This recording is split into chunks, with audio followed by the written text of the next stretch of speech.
दोस्तों, आपने एक कहावत ज़रूर सुनी होगी कि दूसरों की गाड़ी, दूसरों की बाड़ी और दूसरे की बीवी बहुत ही सुंदर और अच्छी लगती है। अपनी बीवी कितनी भी सुंदर हो, पर इंसानी फितरत को हमेशा दूसरे की बीवी ही सुंदर लगती है। कुछ लोग तो सारी हदों को भी भूल जाते हैं। आज की कहानी भी कुछ इसी प्रकार है, और वह लोग भी ऐरे गैरे नहीं बल्कि एक सभ्य समाज के लोग होते हैं। वह लोग अपने आप को इतने सभ्य मानते हैं कि जब शर्ट का कलर खड़ा करके चलते हैं तो उन्हें लगता है कि हमारे बराबर अब कोई है ही नहीं। लेकिन जब उनकी काली करतूतें बाहर आती हैं और लोगों को जब इस बात का पता चलता है तो इंसानी कौम शर्मसार हो जाती है, और तब पता चलता है कि उनकी दुनिया में किस किस प्रवृत्ति के लोग और मानसिकता के लोग भरे पड़े हैं। नमस्कार दोस्तों, मैं पंकज गोस्वामी हाजिर हूँ एक नई और दिलचस्प कहानी के साथ। दोस्तों, कहानी में आगे बढ़ने से पहले एक गुजारिश है कि अगर आप मेरे चैनल पर पहली बार आए हैं तो कृपया मेरे चैनल को अवश्य सब्सक्राइब तथा फॉलो करें, ताकि हमारा मनोबल यूं ही बढ़ता रहे। बढ़ते हैं अपनी कहानी की ओर। दरअसल आज की जो घटना है यह केरल प्रदेश की है। केरल प्रदेश का एक शहर है कोट्टयम, और इसी जिला का एक इलाका है करूकांचल। और यहाँ की रहने वाली सोनम, जिसकी शादी उसके रीति रिवाज से होती है। सोनम का परिवार एक मध्यम वर्गीय परिवार होता है, जबकि लड़का उच्च वर्ग का और उच्च वर्ग से उच्च परिवार से संबंध रखता है, ताल्लुकात रखता है। शुरुआती दिनों में सोनम के दिन जो थे वो काफ़ी अच्छे से गुजर रहे थे। सोनम के रहन सहन, खाना पीना, यानी हर एक चीज़ उसके अपने परिवार से अलग हो चुका था, और सोनम भी बदल चुकी थी। बड़े बड़े रेस्टोरेंट, होटल में जाना, बड़ी बड़ी पार्टियों को अटेंड करना, शादियों में शामिल होना, यहाँ तक सब होने लगा था। शुरुआती दिनों में उसके पति उसके साथ बहुत ही माधुर्य संबंध रखते थे, पर एक बात की कमी हमेशा सोनम को खलती थी। उसका पति अपनी बीवी से अननेचुरल संबंध बनाता था, जो कि उसके बीवी को कतई पसंद नहीं था। वह नेचुरल संबंध बनाने के लिए हमेशा तैयार रहती थी, और इस तरह से संबंध जब बनाता था तो सोनम को बहुत बुरा लगता था। सोनम कई बार इस बात का विरोध भी करती थी, लेकिन इस विरोध का पति पर कोई असर नहीं पड़ता था। अब जिंदगी यूं ही गुजरने लगी थी। समय बीतता गया और इसी तरह वह बड़ी बड़ी शादियां और पार्टियों का हिस्सा बनती रही। एक दिन की बात है, दोनों पति पत्नी एक बड़ी पार्टी को अटेंड करने के लिए पहुंचे हुए थे। तभी उसका पति कहता है कि मैं आज ज़्यादा नशे में हूँ, तुम ऐसा करो, इतने नंबर कमरे में फलाने फ्लोर पर पहुँचो, मैं वहीं आ रहा हूँ। होटल के उस निर्धारित रूम में वह पहुँच जाती है और वहाँ अपने पति के आने का इंतज़ार करने लगती है। मगर वहाँ उसका पति नहीं आता है और उसकी जगह कोई और व्यक्ति आ जाता है। अब एक अनजान चेहरा उसके सामने था। तब वह पति को फ़ोन लगाती है और कहती है, आप कहाँ हैं? यहाँ पर कोई और व्यक्ति आ चुका है, तुम कहाँ रह गए, जल्दी आओ।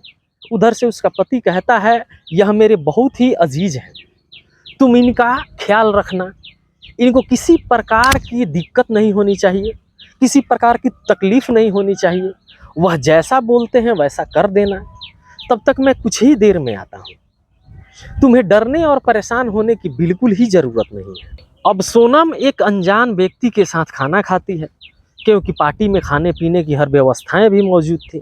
खाने के बाद वह कोल्ड ड्रिंक पीती है, और उसके कुछ ही देर बाद सोनम को नींद आ जाती है। और अगले दिन सुबह जब नींद खुलती है तो उसके पास उसका पति होता है। वह आदमी गायब था, और सोनम को यह लगने लगा कि रात को मेरे साथ ज़रूर कुछ ना कुछ गलत हुआ है। तब सोनम अपने पति से कहती है कि रात को मेरे साथ कुछ गलत हुआ है।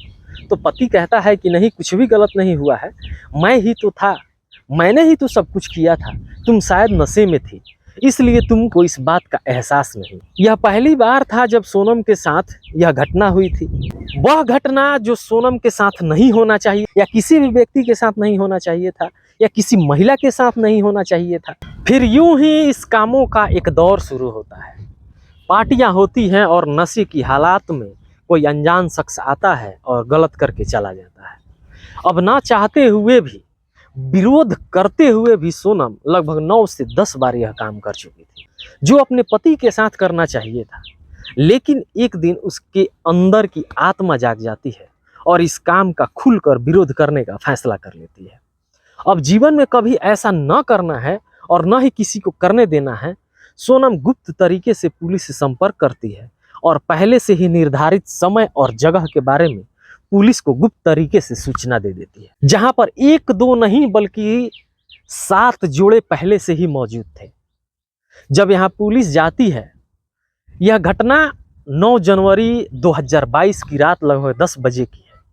एक बहुत बड़ा घर है और वहाँ अलग अलग कमरों में 7 अलग अलग व्यक्तियों के साथ 7 अलग अलग महिलाएं हैं।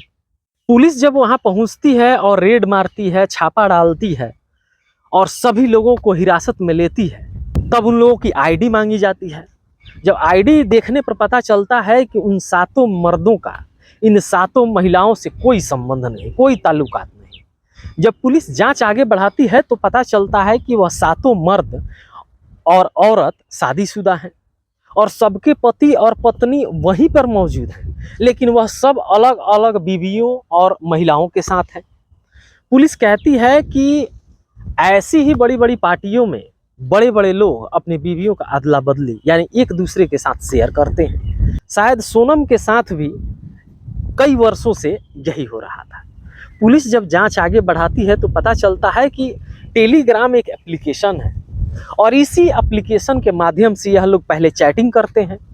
यहाँ पर एक चीज़ की बखूबी ज़रूरत होती थी और वह थी औरतों की खूबसूरती। जिसकी बीवी जितनी ज़्यादा खूबसूरत होती थी उसकी उतनी ही ज़्यादा डिमांड हुआ करती थी। इस चैटिंग ग्रुप में एक दो नहीं बल्कि हजारों लोग शामिल थे। इन हजारों लोगों में महिला और पुरुष दोनों वर्ग के लोग शामिल होते हैं, मगर इनमें से किसी में भी इस बात का कभी विरोध करने का मन नहीं हुआ या वो विरोध करने के लिए नहीं उतरी। केवल सोनम ही विरोध में उतरती हैं। उसको यह सब बिल्कुल पसंद नहीं होता था। जिस तरह पश्चिमी देशों की संस्कृति हम लोगों पर हावी हो रही है, यह बिल्कुल ही गलत है। वह एक मध्यम वर्गीय परिवार से हाई सोसाइटी में आई थी और यहाँ लोग इतने गंदे हैं यह कभी सोचा नहीं था। इन हाई सोसाइटी के लोग एक दूसरे की बीवियों के साथ ऐसा करते थे मानो कोई इंसान नहीं, क्योंकि यह एक रिसर्च में पता चलता है या कई क्राइम स्टोरीज देखने को मिलती हैं कि जब कोई पुरुष पराई स्त्री के साथ संबंध बनाता है तो वह जानवर की भांति उसके साथ व्यवहार करता है, लेकिन वही जब अपनी बीवी के साथ होता है तो वह कोमलता से पेश आता है। जिन कामों को पश्चिमी सभ्यता में आम समझा जाता है वही इन महिलाओं के साथ भी होता था। दोस्तों, यह दास्तां है वीआईपी क्लास के लोगों की। अगर वही अपनी बीवियों के साथ ऐसा कर रहे हैं तो आने वाले अपने बच्चों को वह क्या बताएंगे, अपने बच्चों को क्या शिक्षा देंगे। उनके बच्चे उनसे भी बढ़कर निकलेंगे, जो शायद हिंदुस्तानी समाज के लिए घातक सिद्ध होगा। दोस्तों, इस कहानी का मकसद किसी के दिल को ठेस पहुंचाना या किसी के भावनाओं को आहत करना नहीं। इस घटना को सुनकर आपको क्या लगता है, आप अपना विचार हम तक अवश्य पहुंचाएं। अपना और अपनों का खास ख्याल रखें और हमें दें इजाज़त। फिर मिलेंगे किसी और वीडियो में एक नई कहानी के साथ। धन्यवाद।